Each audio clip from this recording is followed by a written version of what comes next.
Most people don't notice it, but there's a quiet, almost invisible habit shaping a huge part of modern relationships, the constant urge to explain yourself.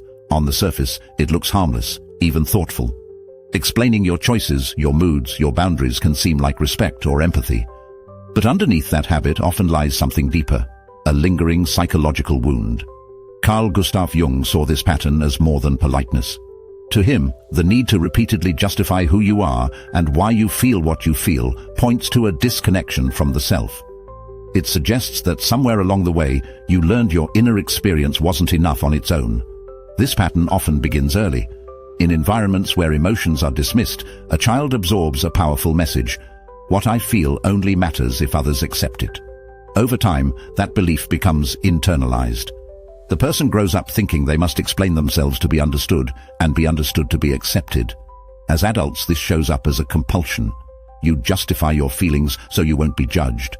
You explain your decisions so you won't be rejected. You soften your truth so you won't be abandoned. It becomes a subtle strategy for emotional survival, an attempt to control how others perceive you in order to feel safe. But there's a cost.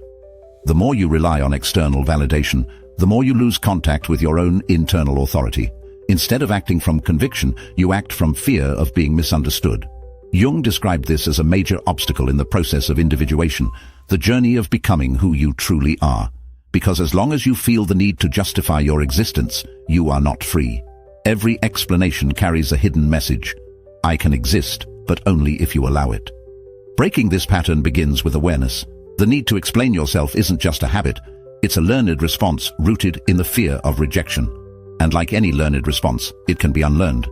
But this shift is uncomfortable. When you stop explaining yourself, silence takes its place, and that silence can feel unsettling. Without the pravitchka of constant justification, you may feel exposed, uncertain, even empty.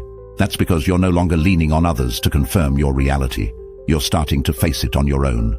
This is where something important begins: the development of internal authority.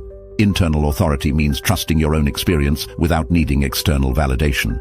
It's the ability to say, this is true for me, even if no one else understands. It doesn't mean shutting people out or refusing communication. It means no longer needing approval to feel legitimate. In everyday life, this shows up in small but powerful ways. You say no without a long explanation. You stop over-editing who you are. At first, this can trigger fear. The old belief system pushes back. What if they don't like me? What if they leave?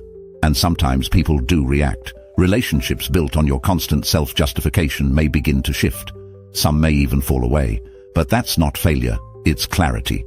When you stop explaining yourself, you stop participating in dynamics that depend on your insecurity. Silence in this context becomes powerful. Not avoidance, not withdrawal, but a quiet statement. I don't need to defend my existence. Over time, something changes internally as well. Without the constant pressure to justify yourself, you begin to listen inward. You feel more directly. You trust your instincts more. Instead of asking, will this make sense to others? You start asking, is this true for me? This is the foundation of psychological integrity. Integrity isn't about rigidity, it's about coherence. It's the alignment between what you feel, what you think, and how you act. It means not fragmenting yourself just to fit expectations, not diluting your truth to avoid discomfort. And paradoxically, the less you try to be understood, the more respect you tend to receive. Because when you treat your own experience as valid, others are more likely to do the same. There's a weight to that kind of presence, a quiet confidence that doesn't need to argue for itself. People with this kind of integrity don't try to convince others. They communicate clearly and honestly, but without pleading. Their words come from a place of stability, not from a need to prove their worth. This doesn't mean life becomes conflict-free. You may still be misunderstood. You may still face disagreement, but you're no longer negotiating your identity in those moments. You remain grounded, even when others don't align with you, and that changes everything. In the end, this isn't about silence versus speech. It's about where your voice comes from. Are you speaking to be accepted, or because something inside you is true? Letting go of the need to explain yourself isn't easy. It requires practice, awareness, and a willingness to tolerate discomfort. But each time you resist the urge to justify your existence, you reinforce something deeper, your right to be here as you are. And from that place, everything, your relationships, your choices, your sense of self, begins to reorganize around something more solid, more honest, and more free.